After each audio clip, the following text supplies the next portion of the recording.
이제 하나님의 말씀을 함께 봉독하겠습니다. 오늘 우리에게 주시는 말씀은 출애굽기 12장 말씀입니다. 봉독은 12장 1절에서 14절까지 함께 합독하겠습니다. 여호와께서 애굽 땅에서 모세와 아론에게 일러 말씀하시되 이 달을 너희에게 달의 시작 곧 해의 첫 달이 되게 하고 내일은 이스라엘 온 회중에게 말하여 이르라.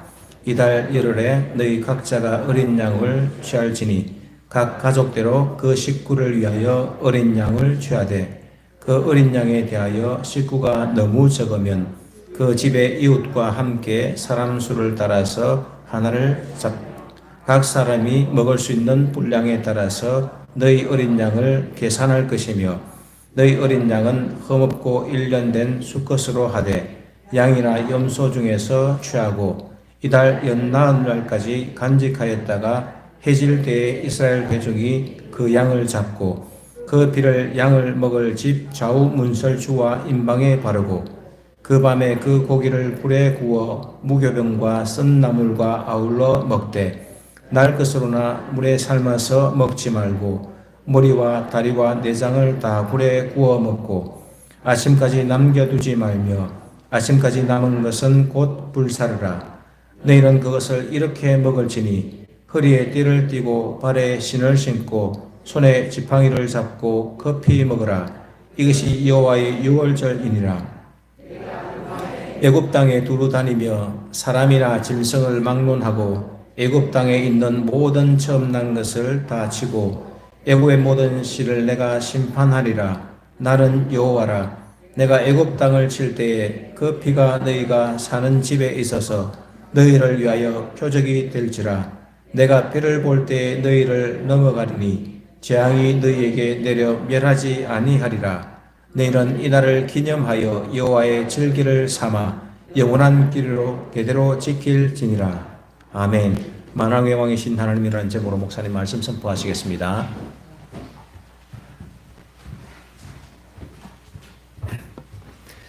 할렐루야. 따라합시다. 오늘도 좋은 날입니다. 화사한 봄의 마음으로 서로 인사합시다. 사랑합니다. 축복합니다.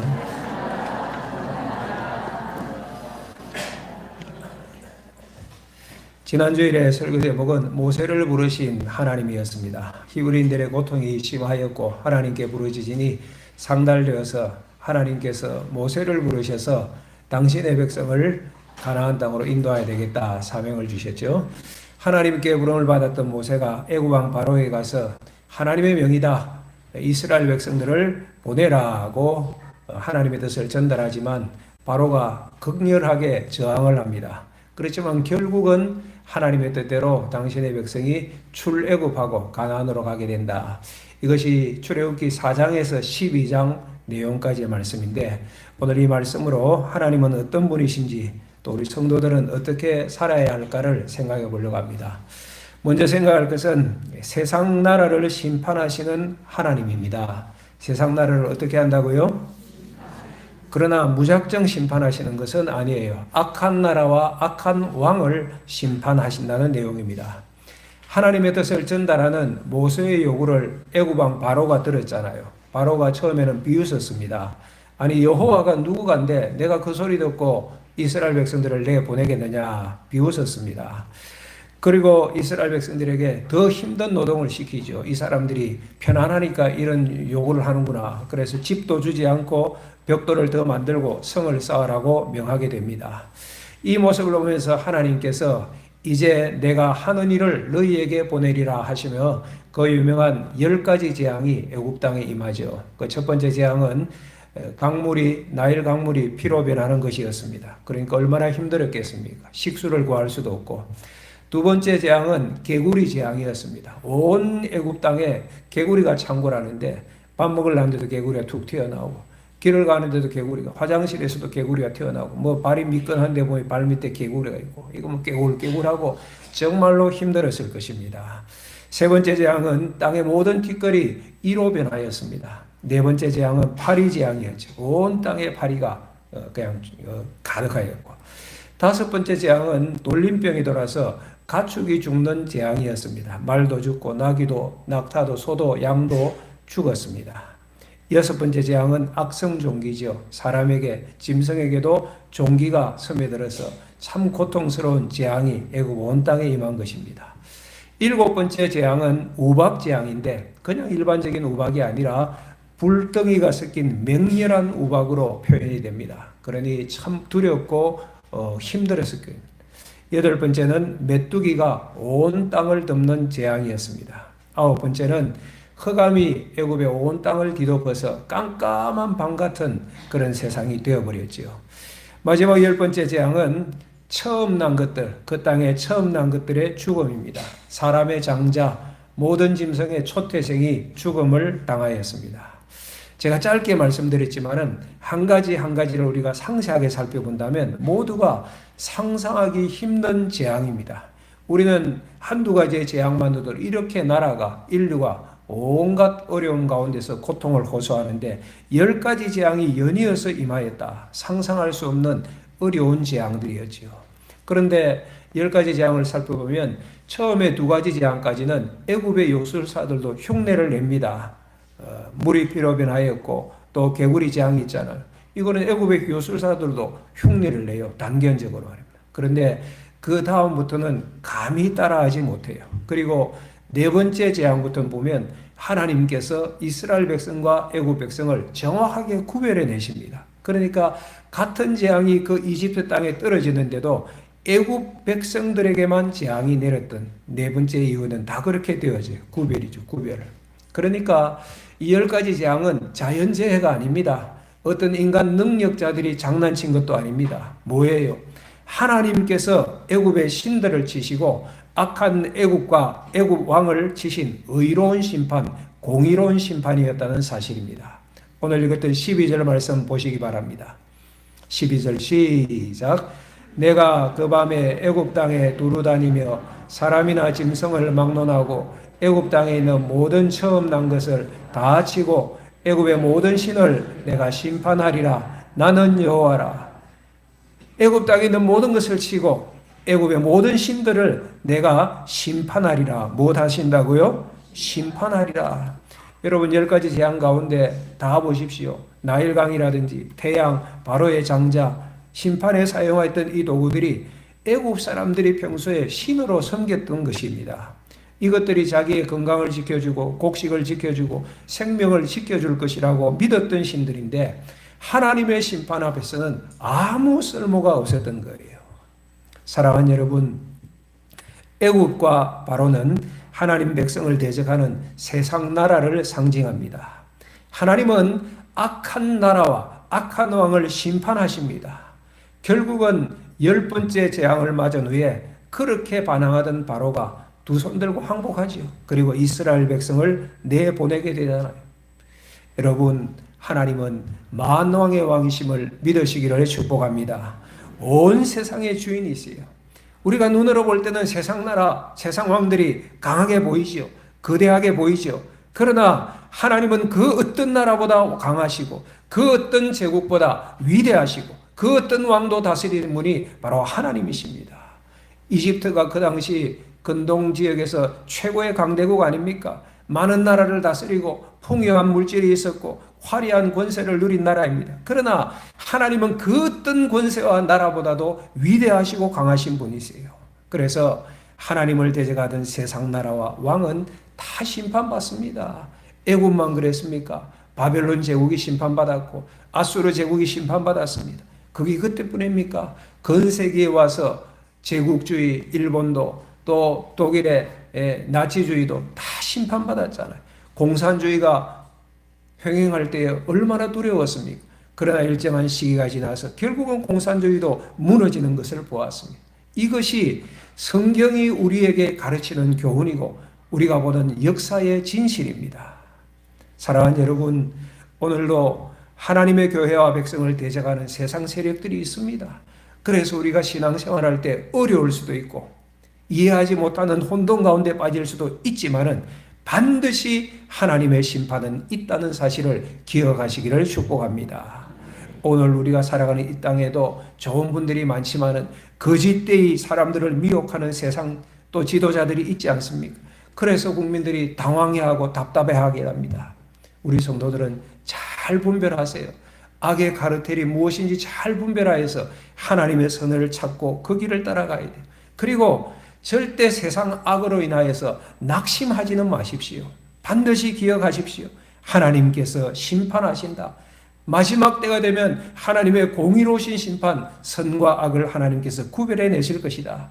여러분, 세상 권세자들이 다 권세가 아니에요. 세상 재판관들이 다 재판관이에요. 하나님이 참 재판관이시고 하나님이 공의의 권세자 되신다. 우리가 이거 믿으셔야 되는 것입니다. 그러니 세상을 볼 때 세상을 두려워하지도 마시고 세상을 부러워하지도 말고 하나님 편에 서기를 주의 이름으로 축복합니다. 한번 따라합시다. 세상을 부러워하지도 두려워하지도 말자. 세상을 부러워하는 그리스도인들이 있더라고요. 물론 최선을 다해야겠지만 부러움의 대상은 아닙니다. 세상을 두려워하는 그리스도인들이 있어요. 물론 두려움의 요소들이 있을 수 있지만 만왕의 왕이신 하나님께서 내 하나님이시라면 부러워할 것도 두려워할 것도 없는 거예요. 하나님 편에 서면 되는 거예요. 그것도 당당하게. 그러시기를 축복합니다. 축복합니다. 두 번째로 생각할 것은 택한 백성을 구원하시는 하나님이십니다. 마지막 재앙, 사람과 짐승에 처음 난 것이 다 죽었잖아요. 엄청난 재앙이죠. 한두 사람 죽은 것으로 슬픈데 곡하는 소리를 들으면 마음 아픈데 애굽 땅의 모든 장자가 죽었다. 짐승들의 초태생이 죽었다. 이거 상상할 수 없는 두려운 재앙이었습니다. 그런데 놀라운 것은 하나님께서 그 재앙 가운데서도 자기 백성은 구원하셨다는 사실이에요. 그 구원을 보여주는 절기가 유월절입니다. 이 재앙을 앞두고 하나님께서 모세와 아론을 부르셔서 유월절 규례를 말씀하십니다. 12장 1절에서 15절 내용이에요. 하나님 이렇게 말씀하시죠.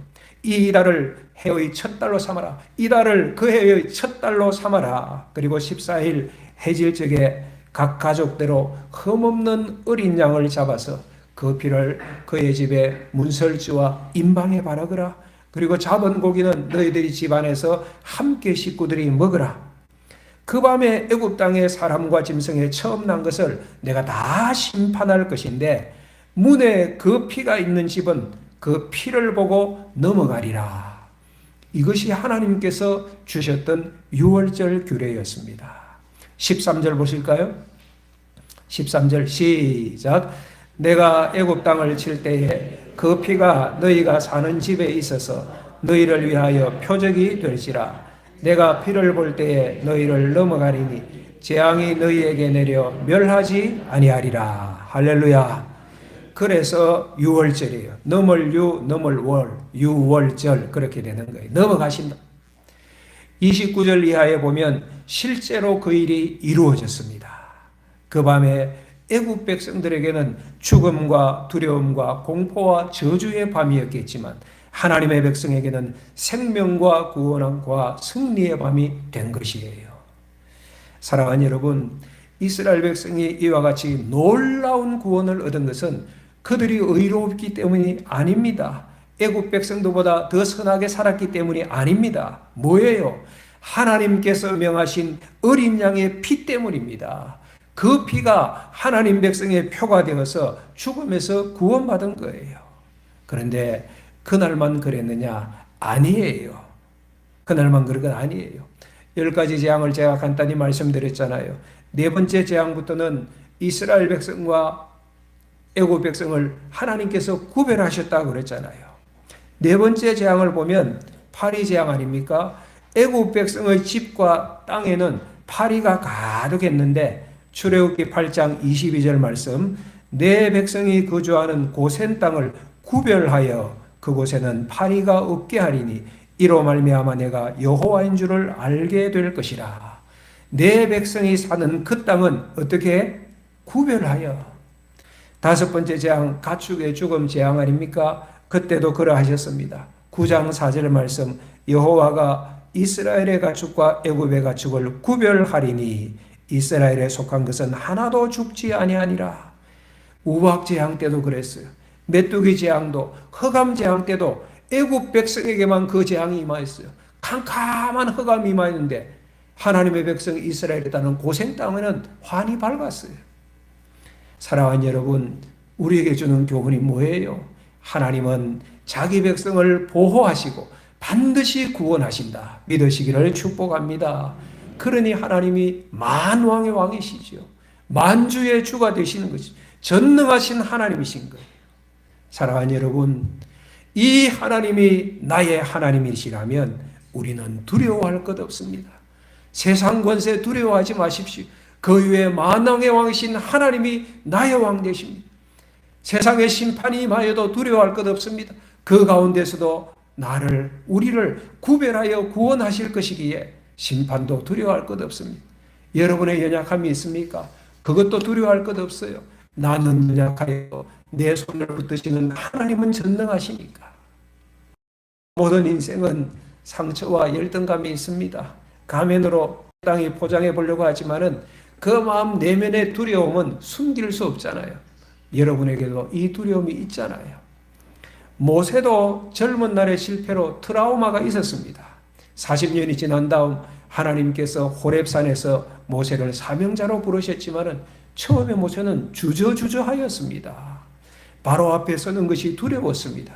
말주변 없어서 자신이 없었습니다. 그런데 10재앙의 사건을 찬찬히 읽어보면 놀라워요. 10가지 재앙이 하나씩 둘씩 진행되는 동안 모세가 놀랍게 성장해 갑니다. 첫 번째, 두 번째, 세 번째 재앙까지는 모세보다 어떤 의미에서 대변자에 있던 곁에 있던 아론의 역할이 더 많았어요. 그런데 네 번째 재앙부터는 모세의 직접적인 역할이 훨씬 더 많아집니다. 7째 재앙 이후로 가면 모세가 하늘을 향하여 손을 들거나 지팡이를 들 때에 하나님의 기적이 일어납니다. 그렇게 하나님께서 모세를 훈련시킨 거예요.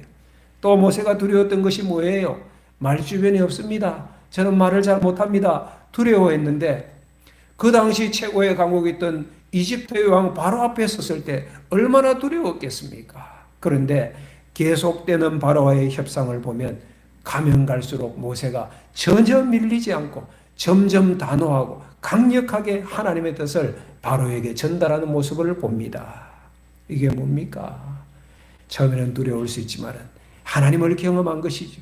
자기 백성을 구원하시는 하나님의 능력을 경험하면서 점점 믿음이 강화되고 하나님 주신 잠재력도 발휘하게 되어지는 거예요. 모세가 그랬어요. 그런데 바로는 반대였습니다. 처음에는 여호와가 누구냐 비웃던 교만의 끝판왕이었습니다. 그런데 재앙이 거듭될수록 바로가 찌그러져요. 처음에는 완강히 버티다가 다음에는 모세를 불러서 자존심 상하지만 내가 잘못했네. 한 번만 봐주세. 그렇게 요청하다가 나중에는 구차한 협상안을 제시해서 이렇게 저렇게 밀고 당기려 하다가 마지막에 가게 되면 완전히 코가 납작해져서 통사정을 합니다. 제발 네 백성들 데리고 가거라. 이러면서 통사정을 하잖아요. 사랑하는 여러분, 자신의 힘을 믿고 큰 소리치는 세상 사람들이 이렇습니다. 그러니 세상을 두려워할 것도 부러워할 것도 없는 것이지요. 평소에 대단한 것처럼 보이지요. 정작 어려운 일을 만나면, 진짜 어려운 일을 만나면 안절부절합니다. 그렇게 무력함과 완고함을 반복하다가 화를 자초합니다. 이것이 세상의 민낯, 세상 강자의 민낯입니다. 그러므로 다시 말씀드리건대 세상 강자를 두려워하지 마십시오. 누가 진짜 강자이냐? 하나님의 말씀을 붙들고 나아가는 하나님의 백성이 진짜 강자입니다.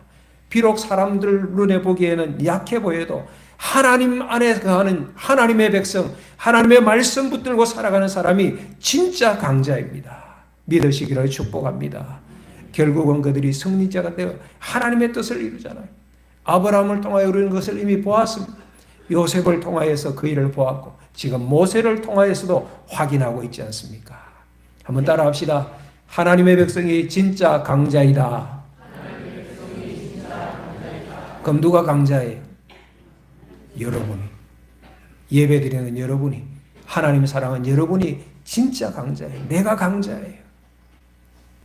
그러면 우리는 어떻게 살아야 할까요? 이런 하나님의 자녀라면 어떻게 살아야 할까? 오늘 세 번째로 말씀드린 것은 이 하나님을 우리가 영원히 기억해야 한다는 사실입니다. 오늘 6월절 규례를 말씀하시면서 하나님께서 뭐라고 하십니까? 14절 볼까요? 14절 시작. 너희는 이날을 기념하여 여호와의 절기를 삼아 영원한 규례로 대대로 지킬지어다. 어떻게 하래요? 6월절 규례를 영원히 지키라고 하나님께서 명하셨습니다. 21절 이하를 보면 하나님께 명령받은 모세가 이스라엘 장로들을 불러서 그대로 하나님의 뜻을 전달합니다. 그리고 이런 일이 있을 것이고 이날 어린 양을 잡아서 그 문에다가 피를 발라라 명하지요. 그리고 그 일은 실제로 일어나게 되어집니다. 29절 보시기 바랍니다. 29절 30절 같이 읽습니다.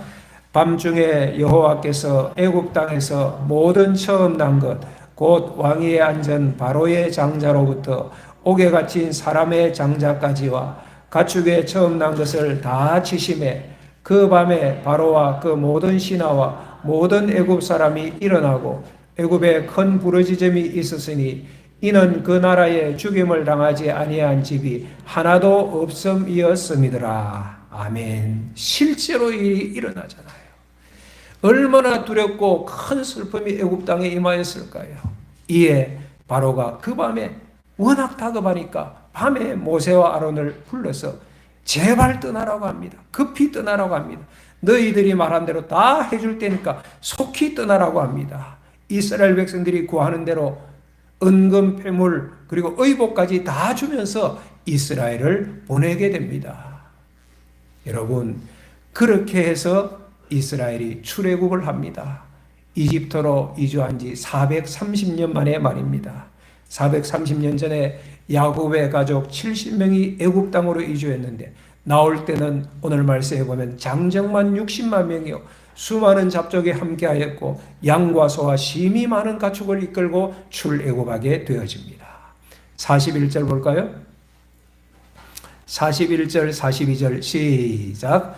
430년 만에 끝나는 그날에 여호와의 군대가 다 애굽 땅에서 나왔은즉 이 밤은 그들을 애굽 땅에서 인도하여 내심으로 말미암아 여호와 앞에 지킬 것이니 이는 여호와의 밤이라 이스라엘 자손이 다 대대로 지킬 것이니라. 아멘.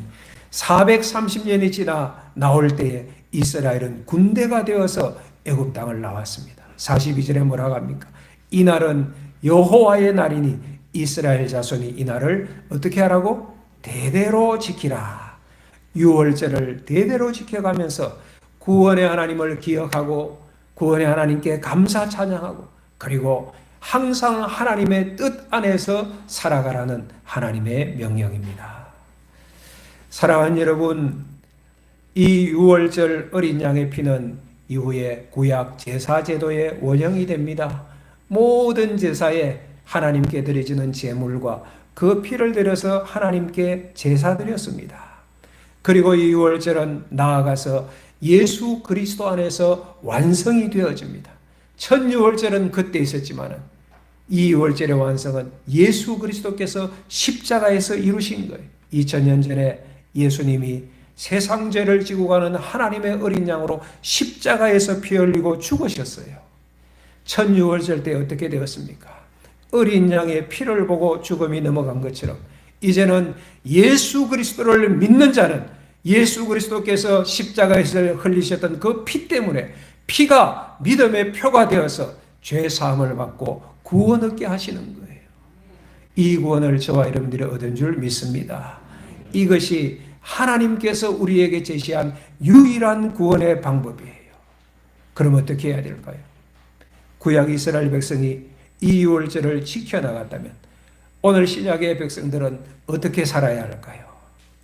참 6월절 어린 양으로 우리의 구원을 이루신 예수 그리스도를 영원히 기억하고 그분께 감사 찬양 드리고 그리고 살아가는 모든 날 동안 항상 하나님의 뜻, 예수님의 뜻 안에서 살아가야 하는 것입니다. 어떻게 그렇게 살아갈까요?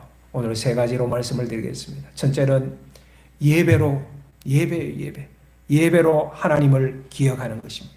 그것도 정기적인 예배로 하나님을 기억해야 됩니다. 여러분, 우리는 예배를 통하여서 하나님의 구원에 감사하고 하나님의 구원을 찬양하게 됩니다. 오늘 우리가 예배드리잖아요. 오늘 이 예배 안에는 구원의 말씀인, 구원의 이야기인 하나님의 말씀이 선포되어집니다. 예배 안에는 구원의 고백인 찬양과 기도와 헌신이 담겨져 있습니다. 무엇보다도 예배 안에는 구원의 식탁인 성찬이 베풀어집니다.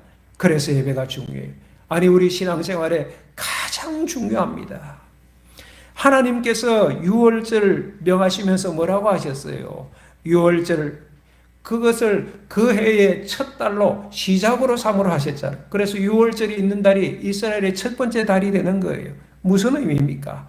예배는 하나님이 내 인생의 첫째임을 고백하는 행위인 거예요. 하나님을 만난 구원이 내 존재의 시작입니다. 그것을 고백하며 우리는 매 시간마다 나와서 오늘도 하나님께 예배드리는 것입니다. 그러하니 예수님의 보혈로 나는 구원받았습니다. 고백하는 성도들은 반드시 하나님께 예배드리기에 힘쓰시기를 바랍니다. 정기적으로 힘써, 들쑥날쑥하지 말고 내 기분, 내 건강, 내 형편 따라서 드릴 수도 있고 안 드릴 수도 있고, 예배는 그 정도가 아니에요. 주일 예배 사모하고 기다리고 기대하고 그리고 꼭 드리셔야 됩니다. 가정 예배도 드리십시오. 가정에서 가족들이 함께 이 구원의 하나님을 찬양하고 얼마나 좋아요. 두 번째로는 세상과는 구별된 삶으로 우리는 하나님을 영원히 기억해야 합니다. 오늘 출애굽기 12장 15절에서 20절은 6월절에 이어서 연하여 지켜지는 무교절에 관한 규례가 나와 있습니다. 무교절 7일 동안은 무교병을 먹으라고 합니다. 누룩 없는 빵이죠. 맛은 없었겠지만 의미가 있는 것이죠. 출애굽할 때 이스라엘이 준비하지 못하고 급하게 나왔음을 기억하면서 무교병을 먹었어요. 그런데 무교병 규례에 보면 중요한 것 하나 있어요. 그 첫날에 누룩을 집에서 다 제거하라고 하나님께서 말씀하세요. 여러분, 성경에 누룩은 죄를 상징해요. 무엇 하라는 것입니까? 어떻게 살라는 것입니까? 예수 믿은 우리는 세례받음으로 죄에 관하여서 죽은 자들입니다. 과거의 죄악된 삶을 내려놓고 세상과 구별된 삶을 살아야 한다는 것입니다. 우리의 죄악된 누룩은 다 제거하고 세상과 구별된 거룩하고 성별된 하나님의 뜻에 따라 살아가는 백성. 하나님께서 6월절에 이스라엘을 구원하실 때 어떻게 하셨습니까? 구별하셨잖아요. 이스라엘과 세상 사람들을 구별하여서 당신의 백성을 구원하시고 나중에 보면요, 거룩한 회중이라고 칭하셨어요. 그리고 여호와의 군대라고 14절에서 13절에서 말씀하고 있잖아요. 이렇게 삼으셨어요. 이런 백성으로 부름받았다면 어떻게 살아야 할까? 우리가 구별된 삶을 사는데, 구별된 삶이란 것은 결국은 하나님의 말씀, 하나님의 말씀을 따르는 삶. 여러분의 개인의 모든 삶의 선택, 하나님의 말씀이 기준입니다. 주일 예배뿐만 아니라 일주일 동안 세상을 살아갈 때 뭔가를 생각하고 결정해야 될 때가 있잖아요. 하나님의 말씀의 원리가 뭔가 생각하고 기도하고 그것에 순종하는 삶이 거룩한 삶, 구별된 삶이, 개인의 삶도 마찬가지고, 윤리적인 문제를 여러분들이 평가하거나 선택해야 될 때도 마찬가지고, 신앙의 문제에 관하여서 뭔가 선택해야 될 때도 하나님의 말씀이 기준입니다. 그것뿐만 아닙니다. 세상의 모든 삶에 하나님의 말씀이 기준이에요. 정치, 경제, 교육, 사회, 문화, 모든 것이 이 원리예요. 오늘 우리나라가 지금 아직까지 대단히 혼란스럽습니다. 잘 되어지기를 바라고 우리가 기도해야 될 것입니다. 그런데 왜 이렇게 혼란스럽습니까? 자기 소견에 옳은 대로 행하니까 그렇잖아요. 전부 다 자기 생각대로만 말하고 행하고 하니 나라가 이렇게 어지러운 거예요. 그리스도인들은 그러시면 안 됩니다. 교회에 나오면서도 세상 정치적인 견해에 따라 줄 서는 그리스도인들이 있다고 하는데 그러시면 안 됩니다. 우리는 세상의 견해가 아니라, 정치적인 견해가 아니라 하나님의 견해에 줄 서는 자들, 하나님의 뜻에 순종하는 자들. 우리는 만고불변의 진리, 하나님의 뜻이 우선이다. 그게 크리스찬이지. 그게 예수 믿는 사람이지. 교회 나오면서도 세상 사람들 말 따라 줄 서면 그게 진짜 신앙인입니까? 하나님의 뜻이 우선이에요. 자녀를 교육할 때도 하나님의 뜻이 우선이에요. 이 땅에서 사회, 정치, 문화, 직장 생활을 할 때도 하나님의 뜻입니다. 하나님의 뜻을 묻고 순종할 때에 하나님께서 여러분들을 귀히 보시지 않겠습니까?